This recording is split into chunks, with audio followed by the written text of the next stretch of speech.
I want to introduce myself. I'm Roberta Fallon, and you're going to be listening to Artblog Radio. So, first off, thank you for your patience as we worked out our technical difficulties, and we apologize for that. But we're here now with you, and thank you for being here from all around the world, Los Angeles and Germany and New Jersey and Philadelphia and elsewhere. I'm sorry if I missed anybody. Today we're talking with Matthew Rose. Hi, Matthew. Hi, Roberta. Matthew Rose is an artist, as you all know, a writer, a musician. He lives in Paris. He's also been a contributor to Artblog for many years, and we've loved all of the content, the written content and commentary that he's provided to us between 2007 and 2018. So we have a relationship with Matthew, and we're really happy and proud to be here and talking with him about his new book called Coronaville. It's an adaptation of a comic book illustrations of René Brantonne, the French illustrator and commercial artist known for his science fiction illustrations and other things. He designed the Esso sign, Esso gasoline, apparently. I read that somewhere. Okay, I didn't know that. Wikipedia, my friend. Okay. So, Coronaville is a fractured narrative whose words mirror today's news, with pictures, however, that are a throwback to the days of cars with running boards. With dialogue that is rat-a-tat-tat non sequitur, the book, which Matthew calls a quaranzine, I love that word, it's a really great word, seems like a graphic adaptation of a Marx Brothers movie. From bleach cures to blaming China or Obama or Hillary, with lots of asides about vaccines and Ivanka and Jared. I love those. The book was created in 40 panels over 40 days and 40 nights. It's a fever dream in print. So, Matthew, let's talk about your source for this book. It was a comic book. It is a comic book. It's not from this era at all. And we can see the original pictures, but we can only guess at what the story is. It's really non-understandable in a way, non-decipherable, and especially because we can't read what's in the thought bubbles except what you put in there. So Right. Talk about that. The original comic book, they call it a bande dessinée. It was seriously a book with several many-paneled, many-page episodes of certain stories. One, I suppose it was the feature story, was a Tour de France race, and they kind of get mixed up in that in some way. They follow the race all around France. Other stories I can't even remember, because when I purchased the book at a flea market, a brocante, it was kind of torn apart, and so not all of the panels were visible. But the story follows a young teenage girl named Praline and her friends as they kind of move through late adolescence and meet people, go places, do things, and interact with their family and friends. And I just love the drawings, and so it's kind of I repurposed René Brantonne's drawings in order to advance a different kind of narrative, that because it's so incoherent, that narrative, with this one that we're living through, I thought it just opened up many, many possibilities. Plus, people are talking to each other. So, and of course, they're all white, and they're all happy and friendly and, slightly puzzled. So I thought they were perfect vehicles for the Kens and Karens of what we have now in America. Yeah, you put a lot of sour dialogue into those sweet people's mouths. Let's talk about that text then. It seems to me that it's all ripped from the headlines in some, of today's papers and news sources, and some of them even seem to mirror what came out of people's mouths that you actually read, like quotes from Trump or whatever. Let's talk about episode 6. Well, that's the cover, as you can see. Yeah.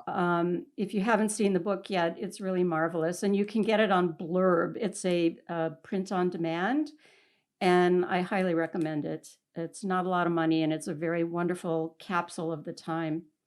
Um, like for example, there's things that you remember happening. So it seems like time has been passing through the course of flipping through the book. Like in episode 6, someone says John Prine is dead.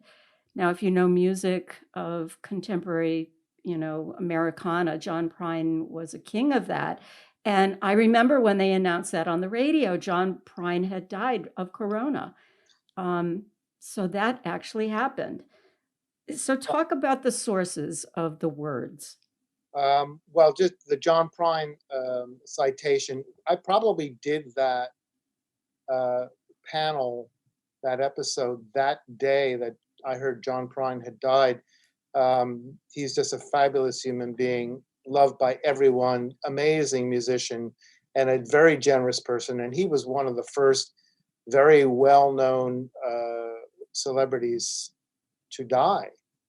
And I think that shook up a lot of people, certainly shook me up, made me think that this is an incredibly serious and deadly disease. So yes, I did pull that out. And a very simple note there, this girl comes down the stairs and she says that to her mother or her aunt. The other texts are, let's just say they come either from headlines, from people talking on the radio, from guests being interviewed on television shows, and then interspersed with that are these kind of banal, dumbass slogans that you heard all the time, like "Keep America Great" and "Make America Great." I found it very strange that all conversations were being peppered with that. So I was talking about what happened when they happened. For instance, people were talking about soap all the time, and washing your hands, of course, and then also things that were occurring on television, on radio shows, and the newspapers, as folks were describing what coronavirus is. I was listening to a bunch of virologists from Columbia University almost every day, and they were talking about the nature of this virus, how it functions, how it enters the body, and folks were talking also about coronavirus being a Chinese bioweapon. So is it nature? Is it culture? Is it a weapon, or is it just nature saying, it's time to do whatever it has to do? Does it have a purpose? I kind of don't think so, but people have their own ideas. So in this particular panel, I have this scientist mixing something up, and he's saying ironically that Corona is a child of nature, and here he is supposedly like he's mixing it up. So the sense and absurdity of it all is part of that. And I'm happy with that kind of craziness. That there was another thing I'm sure everybody is aware of right at the beginning.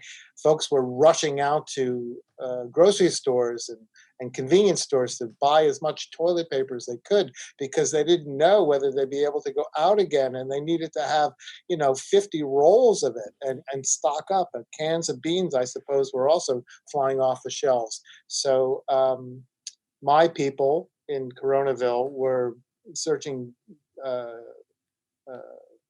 dramatically for toilet paper.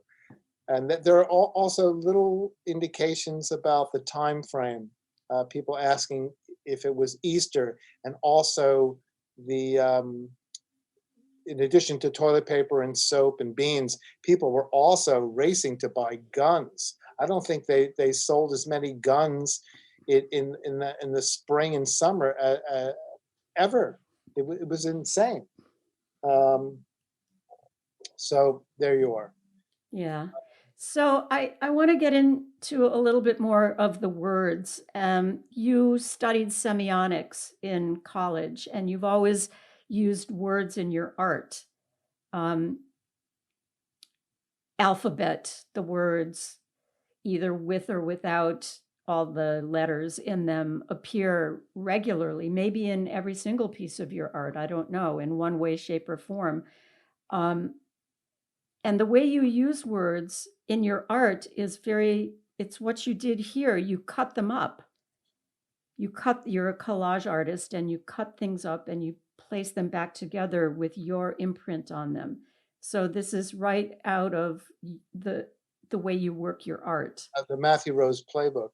Out of the Matthew Rose playbook, exactly.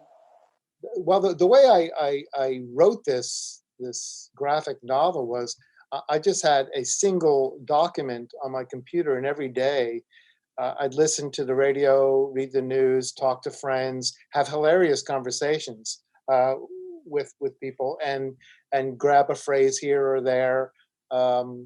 And I had these giant paragraphs, and then after, let's say, I had 6 or 7 pages, I would print them out on my friend Oregon's printer, which I have, and I'd cut them up. And from that cutting activity, I would design or write the narrative. I had an idea sometimes, but I wasn't quite sure. Well, is this end days? What is this? But of course, a lot of these things were quite real. I mean, we all lived through it. Nobody on the planet was absent from this particular real life, real time narrative. So these things echo, and unfortunately, they still echo. It's still. I was surprised at how relevant it would be day after day after day, months later. Even now, it just seems so relevant. I go back and read it and say, wow, I mean, those ideas are still very prevalent now. Yeah. I mean, the death counts, the case counts keep on going up. This is not changed, although it is dated in a way, but it's still quite relevant. But go ahead, sorry. Oh, no. I should let you talk. But I do want to say, echo chamber, we're all in the same echo chamber. Doesn't matter where we are. We are all talking about the coronavirus and, pangolins. And now we have the extra threat of the election looming large. And I want to talk about politics a little bit, because obviously there's politics in here as well as the coronavirus. I mean, the two go hand in hand in our society now. On episode 27, which is near the end of the book, you've got a whole page where the dialogue is just coughing. Everybody's coughing, cough, cough, cough. It's like we're all caught in this cough-orama. And at the way bottom, it says Trump Pence 2020. And I want to say that page for me captures the spirit of the book overtly. I mean, it's in there on every page, but it's almost like you are advertising Pence and Trump, not you, Matthew Rose, but the coronavirus is the advertisement for Trump Pence these days. It just has to be. I mean, all you had to do was read yesterday's or this morning's newspaper to see that Jared Kushner was saying exactly that. There's no daylight between what they said, what they thought in May of this past year, and what exactly happened. They used the virus as a way to promote, they're making America great again. I mean, to me, that's off the charts crazy. Although there are lots of people who love them and they think it's fantastic. They wanted to not own the virus, get rid of the doctors, and they wanted to own the opening. So regardless of all these people getting sick, and those numbers will go up.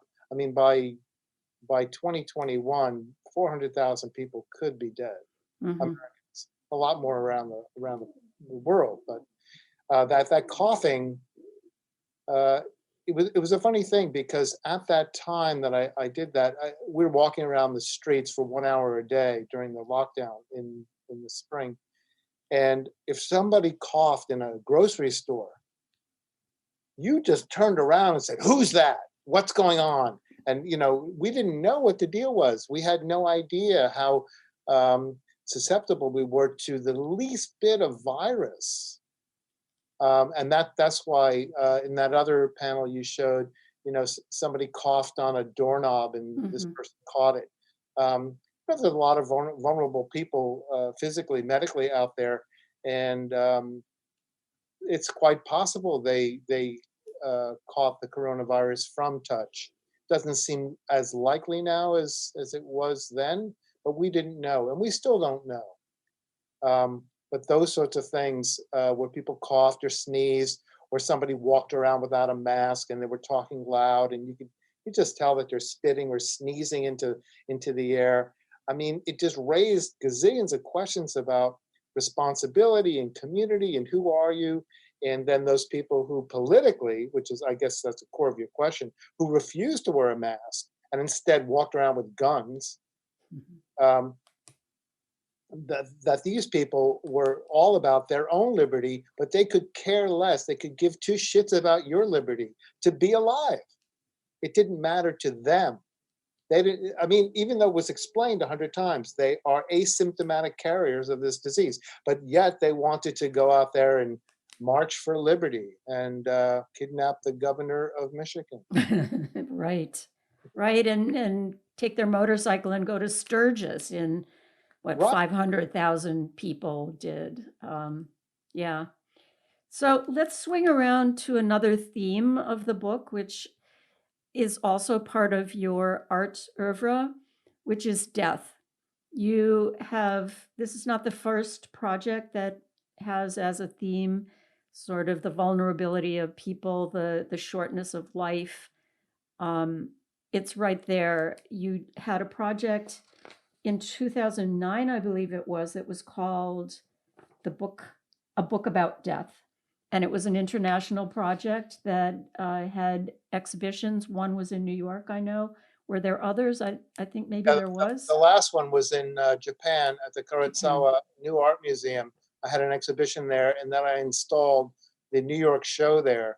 There's 487 postcards or works of art, A4 size, postcard size. It was a restaging of the New York show we did at the Emily Harvey Foundation Gallery on September 10th, 2009. So that was the 30th exhibition, and I wanted to take that show around the world. Nobody paid for it. Nobody got paid for it. And it is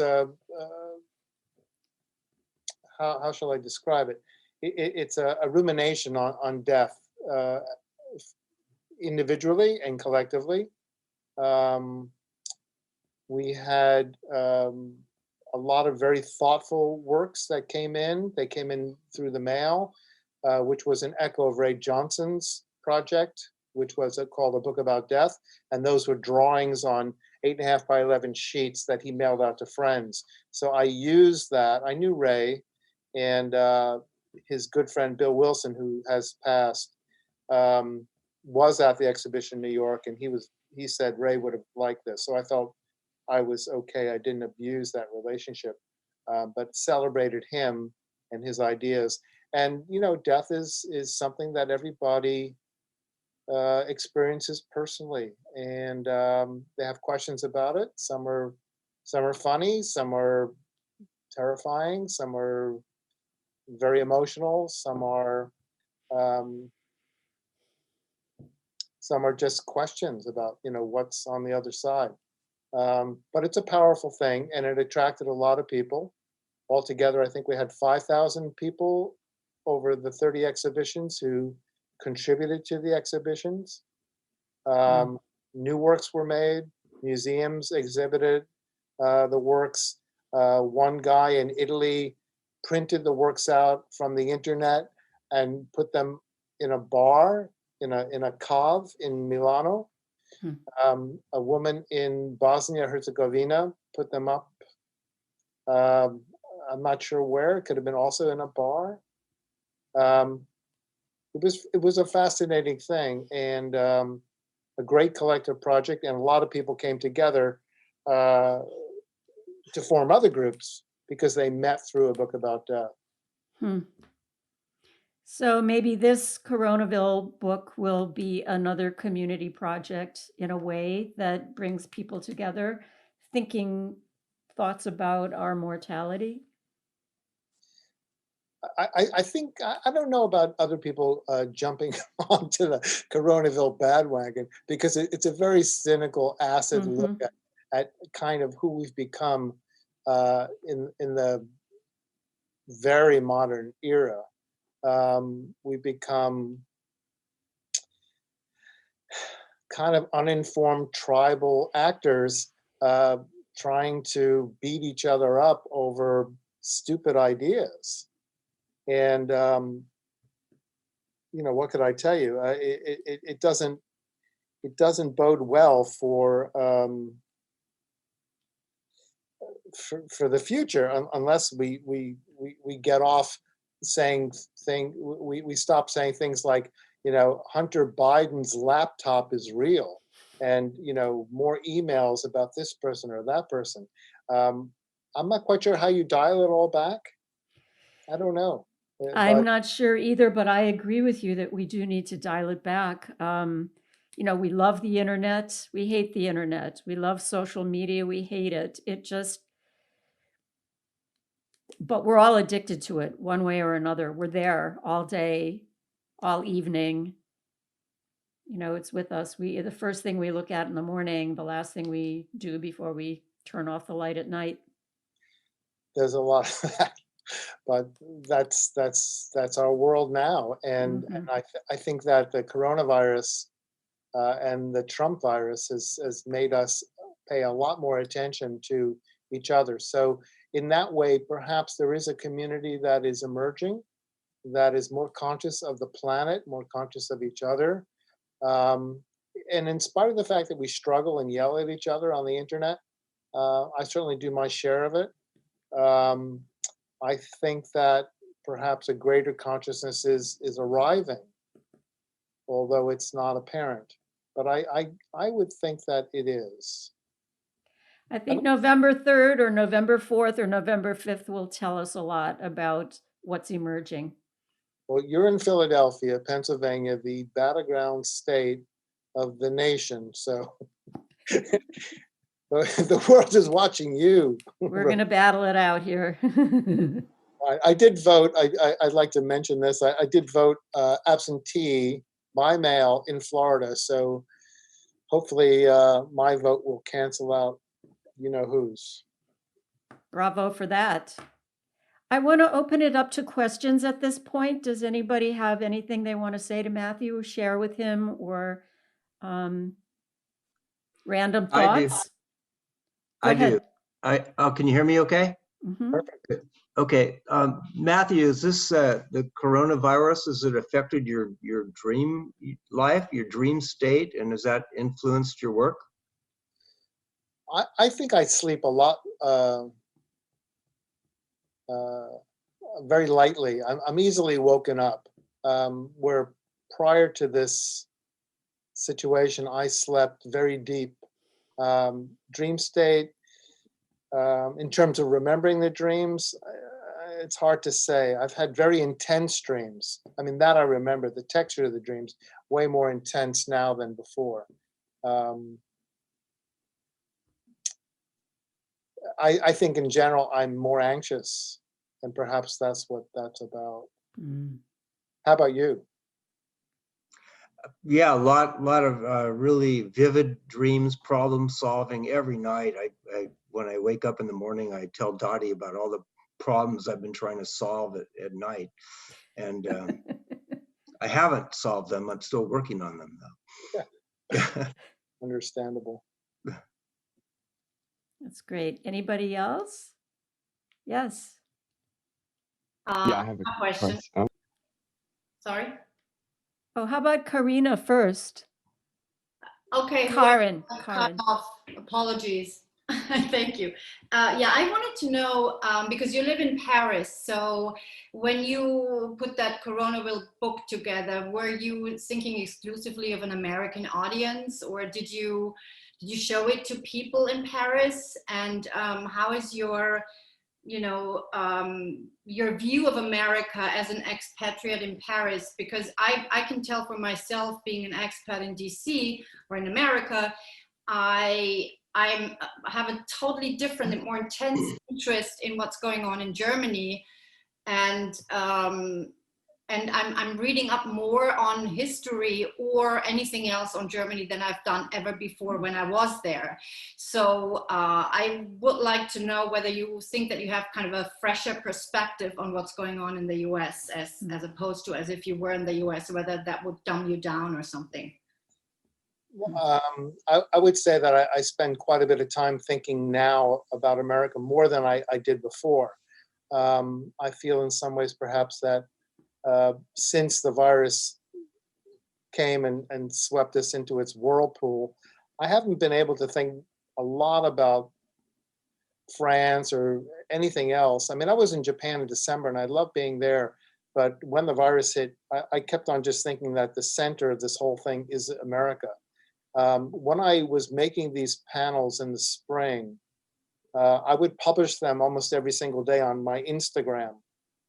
And people would comment, and many of the people who commented, because it is in English, and people related to the narrative, those Americans would say to me, either in the comments section or privately or on other social media platforms, they would tell me, yes, this is happening, or it's worse than you say it is. So it really focused my energies, my political ideas and views on America and what was happening there. I was always somewhat political, but never as political, I think, as I am now. The sociology of the American mind, the geometry of this virus, how things are cut up and chopped up and spun, politically spun. It seems almost an American sport.